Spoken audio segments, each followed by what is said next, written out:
Fundamental logic gates के अंदर सबसे पहले हमारे पास जो कैटेगरी आती है स्टूडेंट्स वो है और गेट। और गेट हमारे पास किस तरह का होता है, आप सिंबॉलिकली इसकी रिप्रेजेंटेशन सिंबल्स को देख सकते हैं फिगर के अंदर। टेबल की इंप्लीमेंटेशन की बात करें तो टेबल इंप्लीमेंट्स द लॉजिक और ऑपरेशन। आप इस टेबल में देख सकते हैं कि और ऑपरेशन की जो इंप्लीमेंटेशन वो हुई हुई है। इट हैज़ 2 और more inputs and a single output. 2 inputs होंगी या 2 से ज़्यादा भी रखी जा सकती हैं, लेकिन आउटपुट जो है वो सिंगल होगी।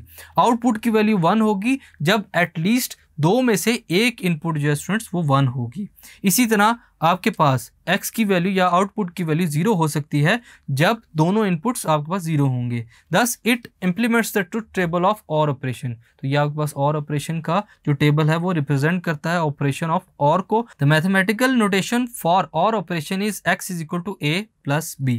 आप लोग टेबल में देख सकते हैं a इनपुट आपके पास 0 है, b इनपुट भी 0 है, तो आपके पास आउटपुट 0 होगा। दोनों में से अगर आपके पास एक इनपुट अगर 1 होगी स्टूडेंट्स तो आउटपुट आपकी 1 हो सकती है।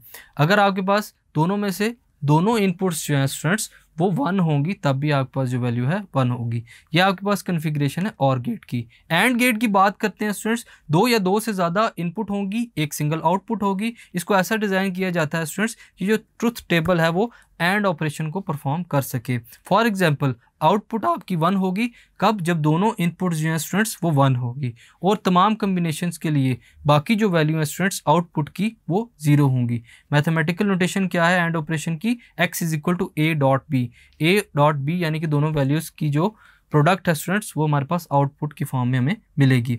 आप देख सकते हैं टेबल के अंदर दोनों 0 होंगी इनपुट्स तो आउटपुट 0 होगी। दोनों में से एक भी अगर आपके पास 0 है तो आपकी आउटपुट जो है स्टूडेंट्स वो 0 होगी।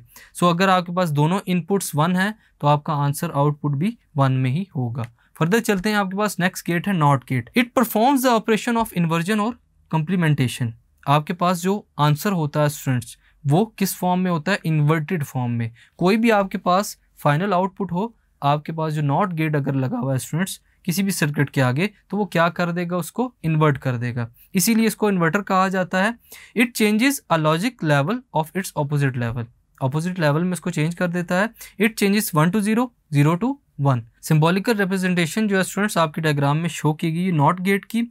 यहाँ पर अगर हम लोग देखते हैं students, wherever a bar is placed on any variable it shows that the value of the variable has been inverted। अगर आपके पास किसी भी वेरिएबल के ऊपर बार पुट कर दी जाए तो हम लोग देख सकते हैं स्टूडेंट्स वो इस चीज़ को रिप्रेजेंट करेगा कि उसकी वैल्यू जो है वो इन्वर्टेड है। फॉर एग्जांपल 1 अगर इक्वल हो 0 के और 0 इक्वल हो 1 के, तो जो बबल है स्टूडेंट्स आउटपुट के ऊपर जो फिगर में दिखाया जा रहा है वो ये इंडिकेट करता है कि आपने जो इनपुट दी है उसको आउटपुट में इन्वर्ट या कन्वर्ट कर दिया गया है। इसका ट्रुथ टेबल गिवन है डायग्राम के अंदर। अगर मैथमेटिकल नोटेशन की बात करें तो नॉट ऑपरेशन के लिए जो आउटपुट की वैल्यू होगी स्टूडेंट्स वो होगी x is equal to a bar. a bar का मतलब है इन्वर्टेड वैल्यू। सो स्टूडेंट्स इस टॉपिक के अंदर हम लोगों ने फंडामेंटल लॉजिक गेट्स के बारे में बात की, जिसमें हम लोगों ने और, नॉट, एंड गेट के बारे में पढ़ा और उनकी कॉन्फ़िगरेशन और ट्रुथ टेबल्स को देखा।